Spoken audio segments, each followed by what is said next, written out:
Nigeria has a robust constitutional development between 1914 and 1999.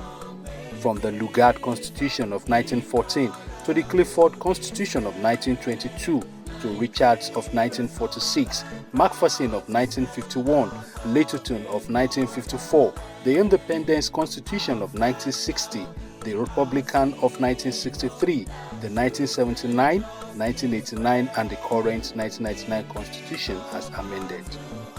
5 alterations to the current Constitution since the inception of the Fourth Republic. These have informed the build-up of the Nigerian society to date. Sovereignty belongs to the people. But given the lingering socio-economic challenges in the country, a section of the population believes there is an urgent need for a new democratic people's constitution to achieve a truly federal structure. At the same time, another school of thought insists that what Nigeria needs is a change in the character and attitude of those who operate the constitution. The year 1960. The place? Lagos, Nigeria. 64 years down the line, Nigerians are still debating the credibility of the constitution. Recently, the former Commonwealth Secretary General Emeka Anyaoku unveiled an agitation for a fresh constitution with a visit to President Bola Tinubu.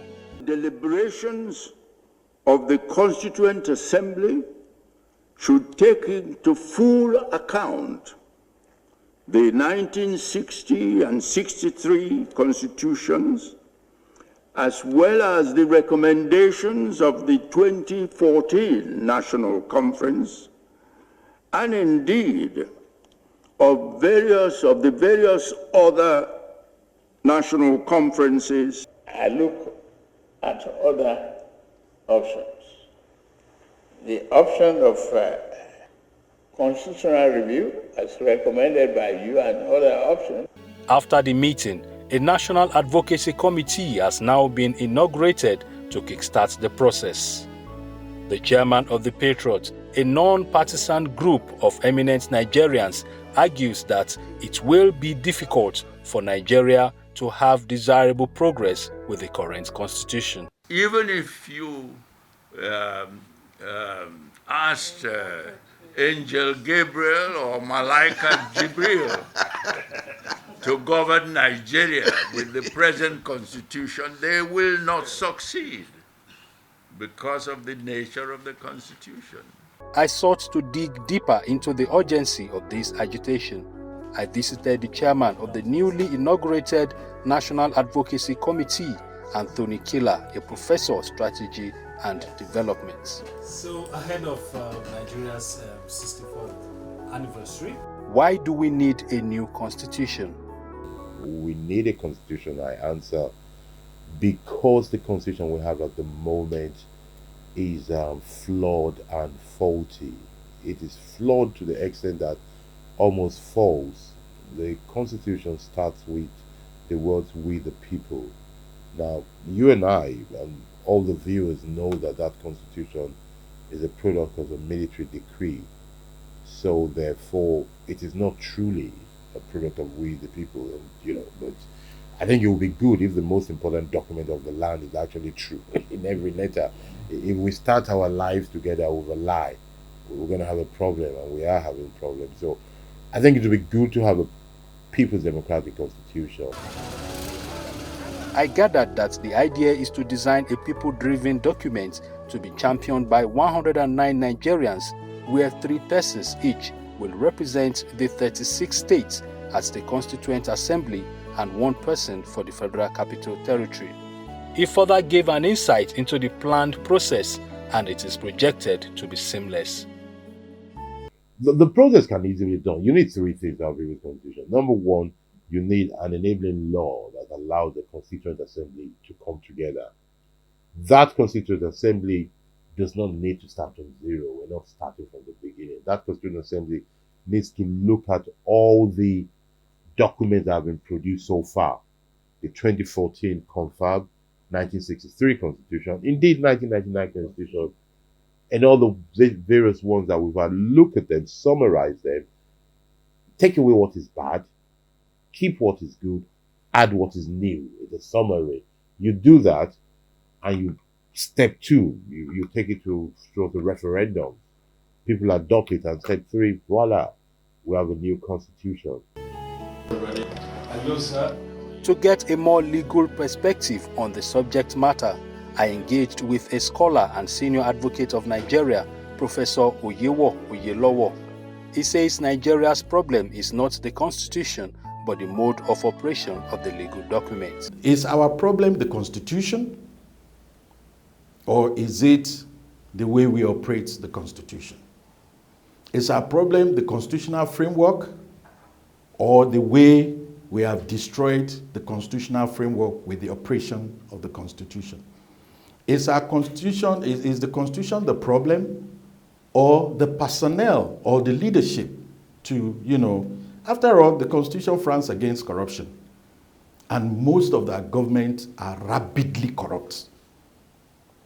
Does the constitution preach accountability? Yes, but we subvert this.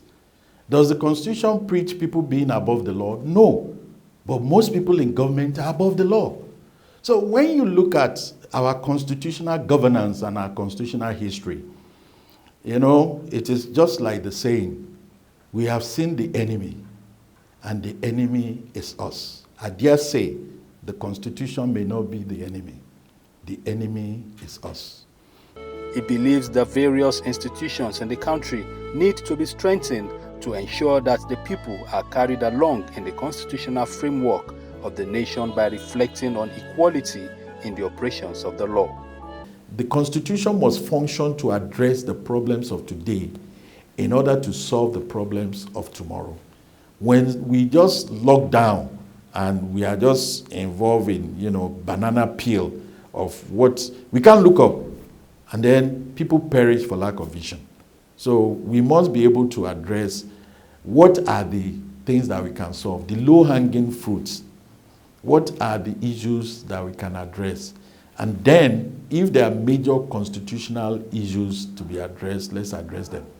But truly, there are so many areas that we can address. We can be more accountable. We can be more visionary in our leadership, and we can rule our people in remembrance that after we've ruled them, we are going to become part of them.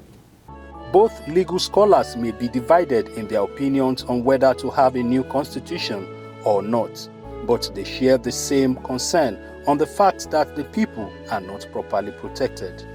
There is also a problem in the whole framework, the role of citizens.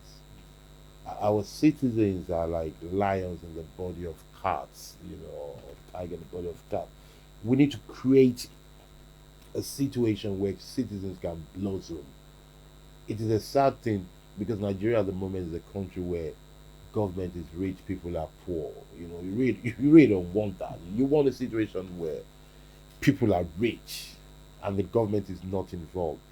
Ideologically, I speak now, my personal view is that a lot of the things that government is doing, the government should not be doing that. Power is often seen as being donated for aggrandizement, personal aggrandizement. That's not what power is for. Power is given for service. Even in terms of the money we spend on the dwelling of people for 4 years, it's much more than what you pay university professors in their lifetime. So bottom line of it is that these are issues that we need to address. And some of them we may think that it's not constitutional, but how can we use our laws?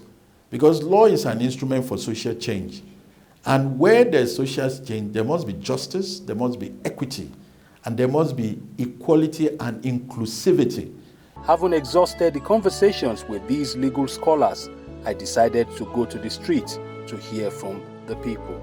The agitators of the new People's Democratic Constitution argued that it will take into cognizance Nigeria's peculiarities and diversity as a country, and it will also engender unity, stability, and development. But though the people on the streets believe that a new constitution is the solution to Nigeria's challenges, the reason why I believe so is that the initial constitution we are using was a constitution that is done by the militaries, transcends to the democratic ruling that we are using at the moment. So I believe that we need an holistic. Being a federal system, we had comprises of different ethnic groups, different ideology, and different geopolitical zones, and we have different resources that lies in different geopolitical zones, and we need something that can holistically bring everybody together as one Nigeria. So a new constitution will be a way forward. May they change them, because why are they saying may they change them? Nigeria is not like this before. As I did like this, I dey struggle, I dey do conduct race. So before me and my children go shop. For these respondents, one thing he would like to be expunged from the current constitution is the immunity clause. The first thing is that they should reduce the immunity clause given to all elected leaders in this country. They should reduce it. We need leaders that will be more accountable to the people. When they are being called for questioning, they make themselves available to the people to answer questions. But others on the street share a different notion. I think changing the constitution is not the real thing. In the earlier times of the country, when we had the old constitution, I'm talking about 70s, 60s, when we had a much better economy, was it a problem of the constitution? No, it was the issue of leadership. Because if the leadership is right and has where it is going and is accountable, you can be sure that the populace will have confidence in the leadership and get the right results. All this thing they call constitution is made by a man. Okay, all we need is the man to change. Okay, it's not about the constitution or the law, but we ourselves to change positively. In my own view, an amendment is better. I will talk about the Chile occurred 2019. I actually read about it. They drafted, the Gen Zs were mostly drafted to talk about it. They wanted some things removed and they got it. They actually got it. But compared to now, their governance is still being changed. Their governance is not yet stable. Chile is facing a bit of economic crisis. So in summary, it's possible, but it's costly, and it will not bring immediate solution. Many patriotic citizens look forward to a better society where the law governing the nation will be respected by all regardless of status. Ola Awakan, TVC News, Lagos.